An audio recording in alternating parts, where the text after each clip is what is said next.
салом мегӯяем ба бинандагони азизи телевизиони Баҳористон. Барномаи Аниси Кунҷи танҳоӣ аст ва мо онро пешниҳоди шумо мегардонем аз ноҳияи Данғара ва ин лаҳза ҳамсӯҳбати мо ҳастанд Икромова Садбия, хонандаи синфи 11 муассисаи таҳсилоти миёнаи умумӣ рақами 18 ноҳияи Данғара ва ҳамзамон ғолиби даври ҷумҳуриявӣ озмуни фуруғи субҳи доноӣ китоб аст. Ва дӯстони иззатманд, биёед аз Садбия хоҳиш мекунем ки худро пурратар барои мо ва шумо муаррифӣ намоянд. Салом алейкум Садбия. Садбия Икромова ҳастам, хонандаи синфи 11-и муассисаи таҳсилоти миёнаи умумӣ рақами 18-и ноҳияи Данғара. Ғолиби озмуни ҷумҳуриявии фуруғи субҳи доноӣ китоб аст аз рӯи номинатсияи осори адибони классики тоҷик дар соли 2025. Шумо мегуфтед ки соли чандум аст ки дар ин озмун иштирок кардед? Ман соли сеюм дар ин озмун иштирок кардам ва дар даври ҷумҳуриявӣ сазовори ҷои дуюм гаштам. Яъне 3 сол пайҳам иштирок кардед? Бале. Хуб, дар соли аввал то кадом давр омадед, дар соли дуюм? Дар соли аввал то даври вилоятӣ ва 2 соле ки иштирок кардам дар соли аввал то даври вилоятӣ омадам ва соли сеюм бори аввал ба даври ҷумҳуриявӣ рохат гирифтам ва сазовори ҷои намоён гаштам. Яъне шумо дар даври ҷумҳуриявӣ сазовори ҷои дуюм гардед. Бале. Хуб, эҳсосотатон чӣ гуна буд ҳамчун як ғолиб болои саҳна баромадан? Дар даври ҷумҳуриявӣ ба болои саҳна баромадан хеле тарснок буд. Дар вақте ки аввалин бор ман дар даври ҷумҳуриявӣ баромад кардам ва вақте ки ба саҳна баромадам, баъд аз муаррифӣ кардани худ ҳама тарс аз дили ман парид. Ман озод шудам. Баъди баромади даври ҷумҳуриявӣ, яъне шумо ҳамчун ғолиб дар маросими ҷоизасупорӣ иштирок кардед? Бале. Эҳсосот онҷо чӣ гуна буд? Дигар гуна буд? баъд аз ғолиб шудан дар ин озмун дар даври маросими ҷоизасупорӣ ман ҳама эҳсоси хушҳолӣ буд. Эҳсоси тарс надоштам. Шуморо ки ҳамроҳӣ мекард дар он лаҳзаҳо? Дар даври мин ҷумҳуриявӣ волидайнам будам ва муаллимам Асламзода Мадина. Яъне шуморо ҳамроҳӣ мекарданд? Бале. Хуб, будани ана ҳамин наздикону пайвандон метавонад ки эҳсосро дигаргун кунад ва нерӯ бахшад барои инсон? Бале, будани волидайн дар маросими ҷоизасупорӣ ба довталаб рӯҳияи баланд медиҳад ки бо як ифтихор ба он саҳна мебарояд барои гирифтани ҷоизаи хеш. Хуб, Садбия, аз рӯи низомномаи озмун шумо чӣ қадар шеъру китобҳо азод кардед? Тибқи низомномаи озмун 110 ғазал, 140 рубоӣ ва дубайтӣ, 200 байт достон, 100 байт қасида, 100 байт дигар навъҳои шеърӣ ва инчунин 50 китоби насри классикӣ ва насри ривоятиро аз бар намудам. Хуб, ин хело ҳам хуб аст. Шумо зиёдтар кадом усулҳоро яъне истифода мебаред ки тамоми шеърҳо дар майнаи сари шумо ҷо гиранд? Вақте ки соли аввале ки ман дар ин озмун иштирок кардам, омодагӣ на он қадар ҷиддӣ буд ва вақте ки соли дуюм, сеюм ман иштирок кардам, баъд аз ёд кардани ҳамаи он ғазалҳо ба воситаи ҳамон такрор кардану дубора хондани ҳамон шеърҳо дар сари одам ҷой мегирад ва ман ҳоло ҳам мехоҳам ки дубора боз дар даври ҷумҳуриявӣ иштирок кунам, чун ҳама чизҳои хондам ҳоло ҳам дар хотираи ман ҳаст. Яъне шумо пас аз 5 сол Бале. тибқи низомномаатон агар шумо ғолиб бароед, пас аз 5 сол метавонед ки боз иштирок кунед. Бале. Хуб, ҳеҷ гап не, то 5 соли дигар метавонед аз рӯи як номинатсияи дигар, яъне омодагӣ бинед худро дар номинатсияи дигар санҷида бошед. Ва мегуфтед ки миёни он ҳама ғазалҳое ки шумо аз худ кардед, ғазали ба дил наздик шумо кадом? яке аз ғазалҳои Абдурраҳмони Ҷомӣ аст.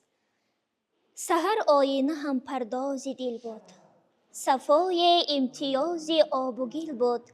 Нахустин ки зи таҳқиқ кардам оғоз, ба рамзи обу хокаш чашм шуд боз.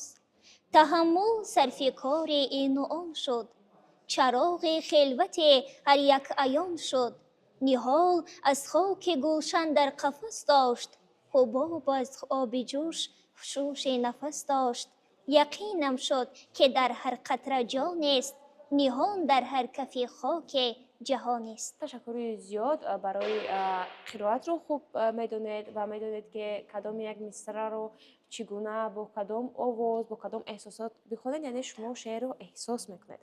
Ва мегуфтед ки ҳангоме ки ғолиб баромадед, аъзои оила, ҳамсинфонатон шуморо чӣ гуна қабул карда? Ман дар вақте ки ғолиб баромадам дар ноҳияи Данғара, ҳама ҳамсинфонам, волидайнам ва омӯзгорони муассисаамон маро ба як рӯҳияи баланд пешвоз гирифтанд ва ин як ифтихор аст ки ман ҳамчун як ғолиб дар از جانب اویلا، از جانب مؤسسه، از جانب ناحیه دنقره قدردانی شدم. چون شما امروز همچون یک غالب این آزمون با نفوذ سطح جمهوری داشته هستید، چه توصیه ها میدهید برای اون نفرانی که میخواهند در این آزمون اشتراک کنند ولی حسی ناباوری در آنها زیاد است؟ در اول نباید ناامید شد، چون که عالم بزرگ چنان گفته است که از ناامیدی ها بسا امید است، پایان شب سیاه سفید است. هر شخصیتی که هر آن جوانی که میخواهد در چنین آزمون ها اشتراک کند باید راه افتاده نباشد. وقتی که در دور اول این آزمون مغلوب میشوی باید تلاش کنی که شاید یگان نارسایی باشد، شاید یگان کمبودی های باشد که شخص نتواند که غالب برآید. برای همین باید پیوسته تلاش نمود و برای سالهای آینده تلاش کرد و غالب شد. میدونید چی سدبیه؟ باید اون نفرانی که یعنی سزاوار جای نگردن آنها باید خود را مغلوب نگویند. بله. چون در آن همین آزمون اشتراک کردن حتی در یک دورش باشد، پس آن همان یعنی جان گرفتن یک دور این می‌ایستد آن همان بیدارخوابی ها، ساعت های طولانی کتاب خواندن ها، تکرار کردن ها، کوشش و غیرت کردن ها می‌ایستد. و اگر در این آزمون سزاوار جای هم نگردند ولی آنها برای خود یک غذای معنوی میگیرند، یک علم و دانش میگیرند که آن میتواند که هنگامی به دیگران آموزانیدن افزون گردد و یعنی نابود نگردد و این یک غالبیت بزرگ خودش آن همین است و یک گنجینه ببها. و سدبیه این لحظه میخواستم باز یک غزل دیگر رو برای ما و بینندگان پیشنهاد میکردید. دل مقیم کوی جانان است و من اینجا غریب، چون کند بیچاره مسکین تن تنها غریب. آرزومند دیار خویشم و یاران خویش، در جهان تا چند گردم بی سر و بی پا غریب. چون تو در غربت نیفتادی چی دانی حال ما، مهنتی غربت نداند هیچ کس الا غریب. هرگز از راه کرم روزی نپرسیدی که چیست، حال زار مستمند مانده دور از ما غریب. در غریبی جان به سختی میدهد مسکین کمال، وا غریبی وا غریبی وا غریبا وا غریب. خوب میگفتید که شماره در عموم غزل‌های از خود کرده تان چقدر است؟ 110. 110 غزل از خود کرده.